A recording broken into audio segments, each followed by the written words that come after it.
This video documents the year 2025 massive fire at the north rim of the Grand Canyon.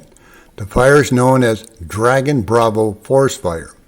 Another concurrent fire was the White Sage Fire located north of Jacob Lake, that is about 70 miles north of the Grand Canyon Park.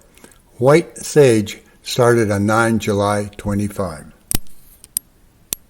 This map was created by the Grand Canyon Trust, that is a 3,000 plus member volunteer organization to preserve the canyon and other local landmarks. This map was created by Stephanie Smith. Organization website is www.grandcanyontrust.org/all lowercase. To the upper right is the location of White Sage Fire, while the lower right is the Dragon Bravo Forest Fire. There is a faint white line from the north to the Grand Canyon Lodge. That highway is State Road 67 that became a fire barrier, constricting Dragon Bravo Fire from crossing the road and going to the west. At milepost 580-4 to the left is a short dirt road to an historic fire tower that you can climb to the top to overlook the entire forest. Bravo fire may have been caused by lightning. It was first discovered on 4 July 2025, covering only about 10 acres, which is 4 hectares. Rangers did not consider it a danger and simply decided to contain or confine the fire by dispatching a few rangers to that location. However, years of drought, dry forest wood, and dry brush created fuel for any fire. Also, at a certain point of burning, the forest fire develops its own weather, creating intense heat and very high winds that quickly spread that fire by broadcasting hot, burning embers across the forest like a winter snowfall. Also, as the heat rises from the canyon bottom, a spinning vortex is created, like a tornado. It was this vortex that reached and subsequently destroyed the canyon's lodge and its cabins.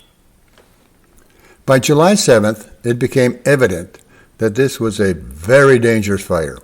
Evacuation orders were issued. The next day, it reached Highway 67, the road to the park. By July 11th, 4 days later, mass evacuation orders were issued that included construction crews working in the canyon. By the 27th, 20 days later, it burned 50,323 acres, or 20,381 hectares. By the 30th of July, 23 days later, it increased to 105,415 acres, or 42,693 hectares. On 18 August, it covered 145,000 acres, or 58,725 hectares. Finally, by 29 September, the fire was declared contained, that is, not spreading. Dragon fire became the 7th largest wildfire in Arizona history and was the largest wildfire in the United States, excluding Alaska in the 2025 season.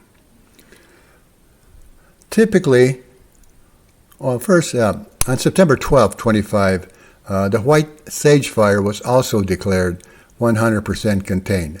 It burned 58,985 acres, or 23,889.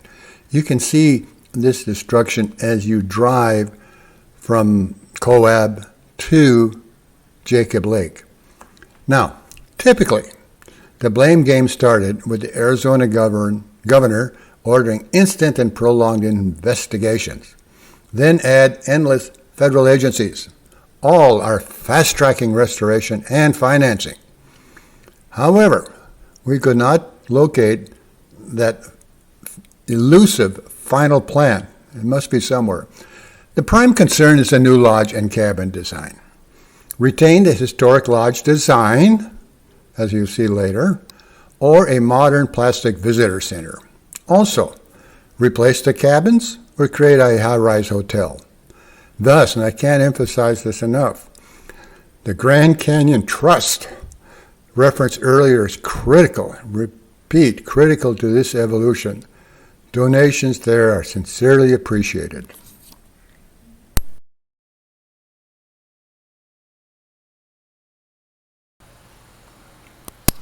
Lodge restaurant to the left, viewing area to the right, and you can imagine the flames coming up that canyon. And this is the visitor center, delicatessen right, beer bar on the left.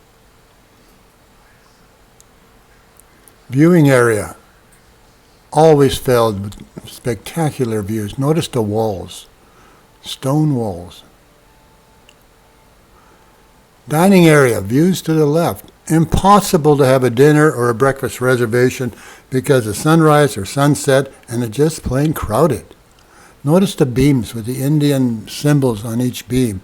Amazing structure, and also the walls, always the walls. Most popular at sunrise and sunset, crowded at all times.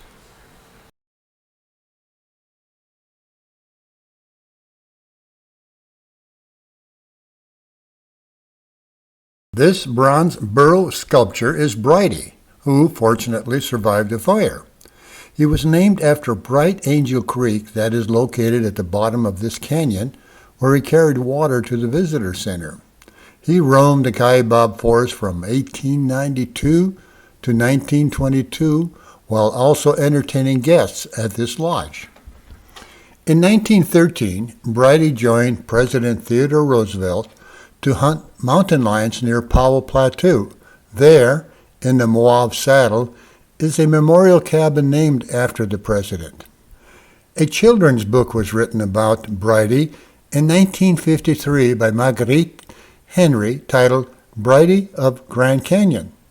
In 1967, a movie of the same title was based on her book. Hopefully, he will join us again in the new lodge.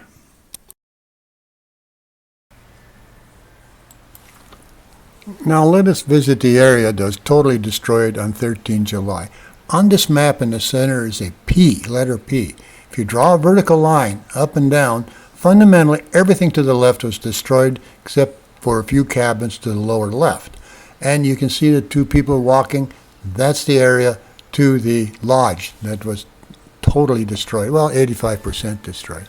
And you can see the parking lots. Now, these are the cabins that were to the right. They don't appear to have any damage whatsoever, and it's remarkable due to the heat and the winds. Now we're entering the area where the fence replicates that phantom line you drew earlier. Nothing.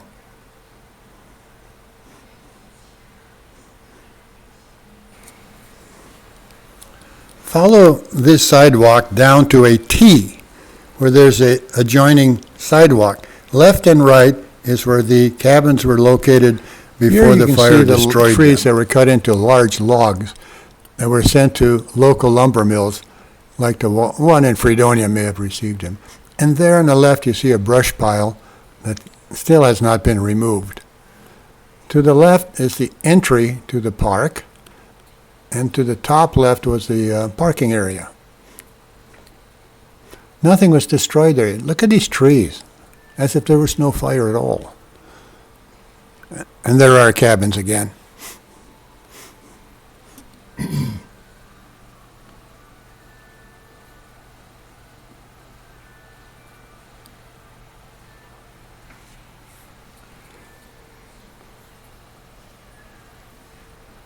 We are now entering the area that you would have walked down to the lodge. Notice the sign, North Rim Visitor Center. This was the main walkway to the lodge, the food areas, the visiting areas, everything.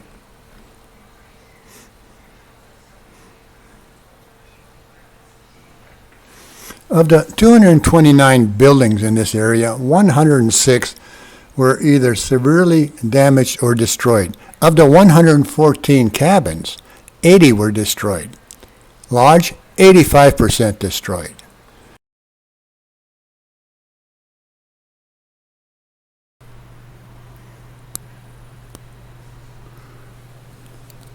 At the far end along the rim, you can see the remaining cabins that appear to be in excellent condition. Of course, we couldn't walk there. This is a guidebook we used that lists every trail, every road in the Grand Canyon area and the Vermilion Cliffs.